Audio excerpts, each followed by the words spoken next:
Hello hi friends, ഇന്ന് നമുക്കൊരു പഴംപ്രഥമൻ്റെ recipe നോക്കിയാലോ. വിഷു ഒക്കെ അല്ലേ, അപ്പോൾ എല്ലാവർക്കും ഹാപ്പി വിഷു. നമുക്കിതിനായിട്ട് 5 നേന്ത്രപ്പഴമാണ് എടുത്തിരിക്കുന്നത് കേട്ടോ. 2 കട്ട ശർക്കര, കുറച്ച് തേങ്ങാക്കൊത്ത്, പിന്നെ തേങ്ങാപ്പാൽ.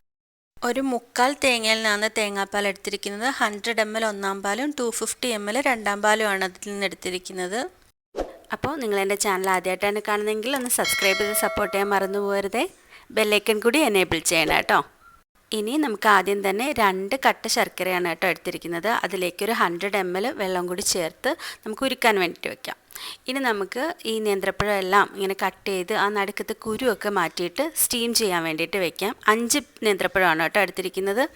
ഇത് പുഴുങ്ങിയതിന് ശേഷം തണുത്തിട്ട് അരച്ചെടുത്തതാണേ. നമുക്ക് വേണ്ടത് 2 ടേബിൾ സ്പൂൺ ഗീ ഒഴിച്ച് കൊടുത്തിട്ടുണ്ട്. അതിലേക്ക് നമുക്ക് തേങ്ങാക്കൊത്തൊന്ന് ഫ്രൈ ചെയ്തെടുക്കാം. തേങ്ങാക്കൊത്തൊക്കെ നിങ്ങളുടെ ഇഷ്ടത്തിന് ചേർക്കാം. ഞാനിവിടെ 3 ടേബിൾ സ്പൂണാണ് തേങ്ങാക്കൊത്ത് എടുത്തിരിക്കുന്നത്. നന്നായിട്ടൊന്ന് ഫ്രൈ ചെയ്തെടുക്കാം.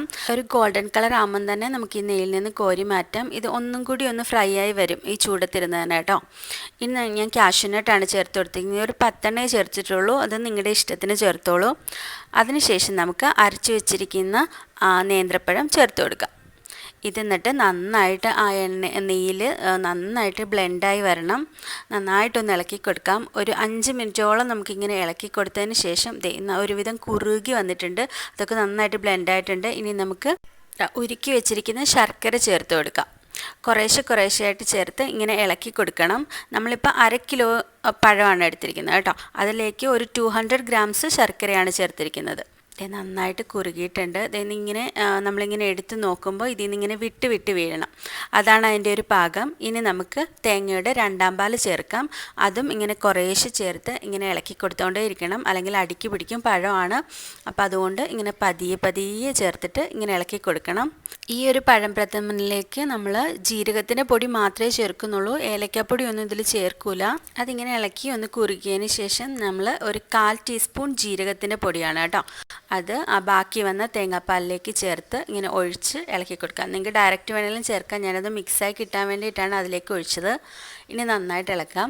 ഇതൊന്ന് കുറുകി വന്നതിന് ശേഷമാണ് നമ്മളിനി ഒന്നാം പാൽ ചേർക്കുന്നത്. നന്നായിട്ട് കുറുകി വന്നതിന് ശേഷമേ ചേർക്കുള്ളൂ. ഫ്ലെയിം ഓഫ് ചെയ്തിട്ടാണ് ഞാനിവിടെ ഒന്നാം പാൽ ചേർത്തിരിക്കുന്നത് കേട്ടോ.